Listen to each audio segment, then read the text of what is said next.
मनुष्याला इंद्रियांद्वारे भौतिक शरीराचे ज्ञान होते. मनुष्य इंद्रियांद्वारे या भौतिक स्वरूपाकडे आपल्या दृष्टीने पाहतो.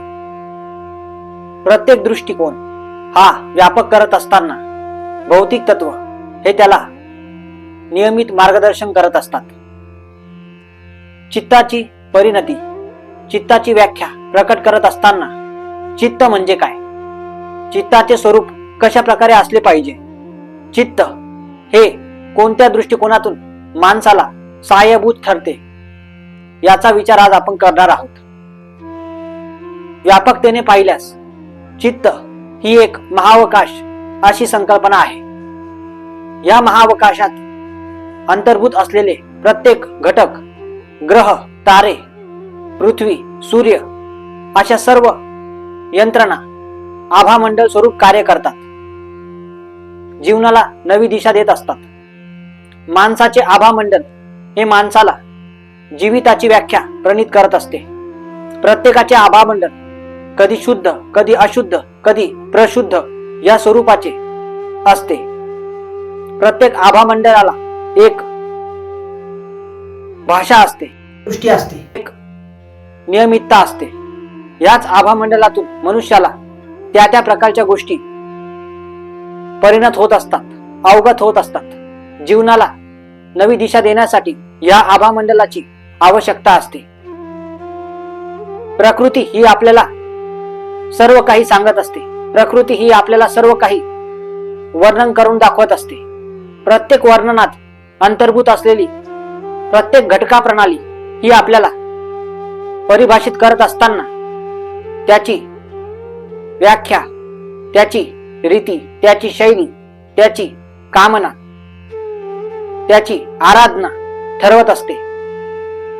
माणसाने या प्रणव बिंदूकडे चक्षु नजरेने पाहणे गरजेचे आहे. माणसाने या प्रणव बिंदूकडे चित्त चक्षु नजरेने पाहणे गरजेचे आहे.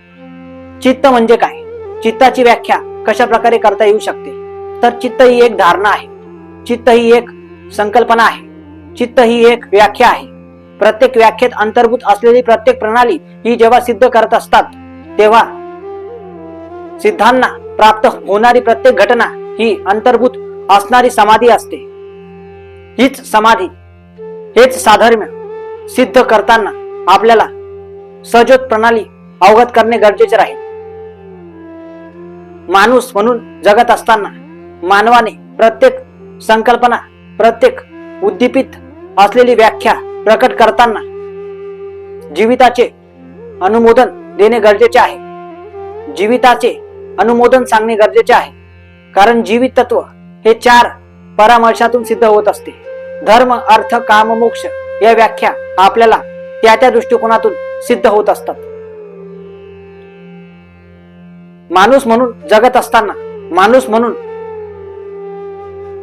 या विश्वाकडे आपण जेव्हा योगिकतेने पाहतो, तेव्हा योगी व्यक्ती हा आपल्याला दृश्य अदृश्य अशा आपशक्य शक्तींनी प्रणित होताना आपल्याला दिसत असतो.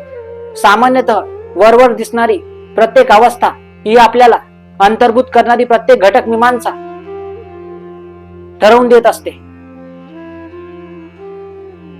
याच जगाला नश्वरतेने पाहणे हे गरजेचे आहे. या जगाला नश्वर दुःखाने पाहणे गरजेचे आहे. कारण नश्वर दुःख हे अंतिम सत्य आहे. नश्वरता ही अंतिम शाश्वतता आहे. नश्वरता ही अंतिम चितमीमांसा आहे असे मला वाटते.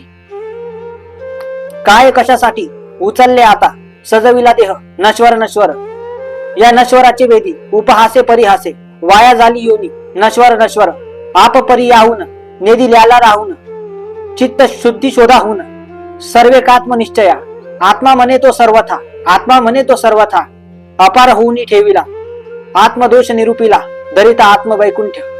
अर्थात हे संपूर्ण जगत नश्वर आहे. या संपूर्ण जगतात सजविलेला हा प्राणदेह, हा अपान देह, हा विराजलेला अथांग समुद्र या देहामध्ये विराजित आहे. आणि तो आहे म्हणजे आत्मा. त्या आत्म्यामध्ये विराजित असलेले प्राणसत्य हेच आपण जाणून घेऊन त्याचा आत्मवैकुंठाप्रत घेऊन जाणे हे आपल्याला गरजेचे राहील. प्राणाला आपल्याला आत्मवैकुंठाप्रत घेऊन जाणे गरजेचे राहील, कारण प्राण हाच सर्वश्रेष्ठ आहे. प्राण हाच आत्मिकतेने नटलेला आहे, आत्मिकतेने आपल्याला विराजलेला पाहिजे, अशा प्रकारे मला वाटते. धन्यवाद.